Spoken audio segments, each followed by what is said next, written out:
नमस्कार, सुजय स्पेशल में आपका स्वागत है। मैं हूं आपके साथ निकिता शर्मा।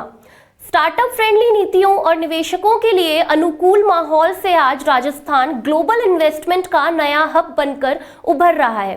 वहीं मुख्यमंत्री श्री भजनलाल शर्मा के विजन और दूरदर्शी नीतियों की वजह से राजस्थान को एआई, एग्रीटेक, फिनटेक और मेडिटेक जैसे क्षेत्रों में भी नई पहचान मिल रही है।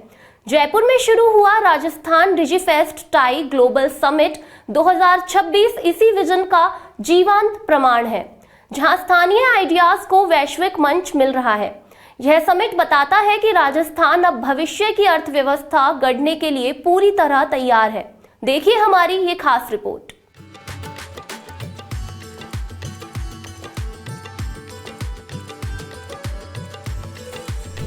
राजस्थान अपनी ऐतिहासिक विरासत, भव्य किलों, बावड़ी और अपनी प्राकृतिक सुंदरता के लिए जाना जाता रहा है। लेकिन अब मुख्यमंत्री श्री भजनलाल शर्मा की विजन और प्रगतिशील नीतियों की वजह से प्रदेश की पहचान टेक और इन्वेस्टमेंट हब के रूप में बन रही है। इसी कड़ी में स्टार्टअप्स को वैश्विक निवेश और मैटरिंग देने वाले Rajasthan Digifest tie global summit 2026 का रविवार को आगाज हो गया। टेक्नोलॉजी ग्रोथ और सस्टेनेबिलिटी थीम पर आधारित इस समिट का शुभारंभ सूचना प्रौद्योगिकी मंत्री कर्नल राज्यवर्धन सिंह राठौड़ ने किया। आयोजन की शुरुआत सुबह 10 बजे से पंजीकरण और नेटवर्किंग से की गई। इसके साथ ही पूरे दिन अलग अलग सेशंस और गतिविधियां आयोजित हुई। समिट के उद्घाटन सत्र में कई कंपनियों और समूहों से एमओयू भी किए गए।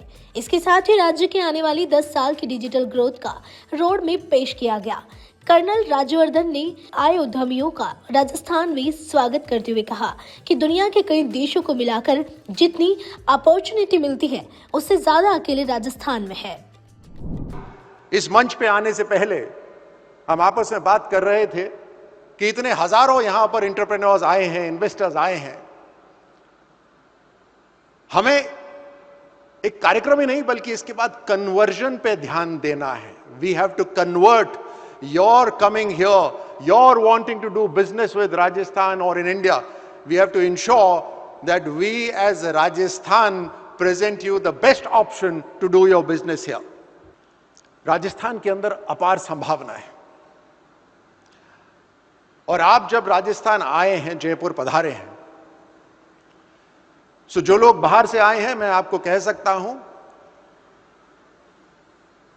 कि देश का सबसे तेज उभरता और आने वाले समय में सबसे शानदार शहर अगर कोई होगा तो वो जयपुर होगा।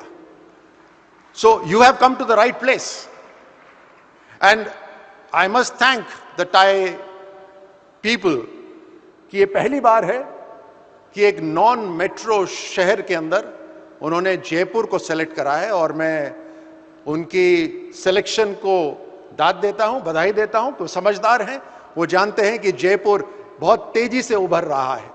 राजस्थान अपने आप में सबसे शांति प्रिय प्रदेश है। यहां पर नीला आसमान रहता है, हर समय सूरज रहता है, खुली हवा रहती है, शानदार पकवान मिलते हैं। यहां पर केवल बिजनेस करना ही शांति से बड़ा अनुभव, उससे बड़ी संतुष्टि आपको नहीं मिल सकती। 4 से 6 जनवरी तक हो रहे इस आयोजन में 1200 से ज्यादा वैश्विक कंपनियों के फाउंडर, सीईओ और निवेशक, 20 से अधिक यूनिकॉर्न और सुनिकॉर्न स्टार्टअप्स के फाउंडर शामिल हो रहे हैं। एनवीडिया के senior vice president Shri Shankar Trivedi ने भी डिजिटेक का समिट को संबोधित किया और वैश्विक एआई क्रांति पर अपने विचार रखे। श्री शंकर त्रिवेदी ने कहा कि एआई के क्षेत्र में भारत के पास ऐतिहासिक अवसर है। शिक्षा, स्वास्थ्य, एग्रीकल्चर और कई क्षेत्रों में एआई से बड़ा बदलाव संभव है। AI offers incredible opportunities for India and Indians in education, healthcare, agriculture, manufacturing, and so many other sectors. So the way we think about this from an NVIDIA and a global perspective is twofold. Firstly, the opportunity for entrepreneurs. And the opportunity for entrepreneurs are again in two major elements. The first is India for India. And there are thousands of startups, which are AI startups, many of whom, I think there are over 5,000 startups in NVIDIA's Inception program, which we've been running here for many years.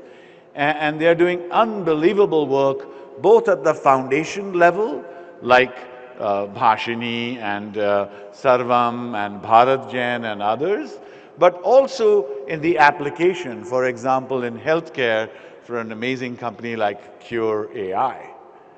The second opportunity for entrepreneurs is India for the world. And today, many of you know that 80% of the world's largest companies have a global capability center in India.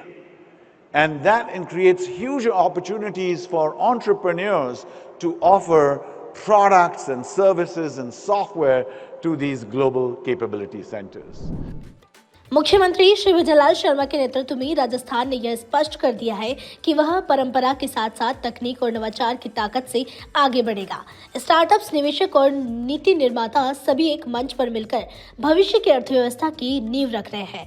यह summit युवाओं के सपनों को उड़ान, निवेशकों को भरोसा और राजस्थान को वैश्विक पहचान दिला रहा है।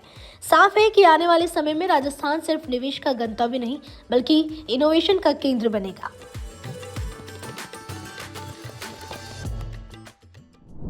सुजा स्पेशल में फिलहाल के लिए इतना ही। फिर मिलेंगे किसी और खबर के साथ। तब तक के लिए देखते रहिए सुजा समाचार। हमारे चैनल को लाइक, सब्सक्राइब और शेयर करना ना भूलें। शुक्रिया।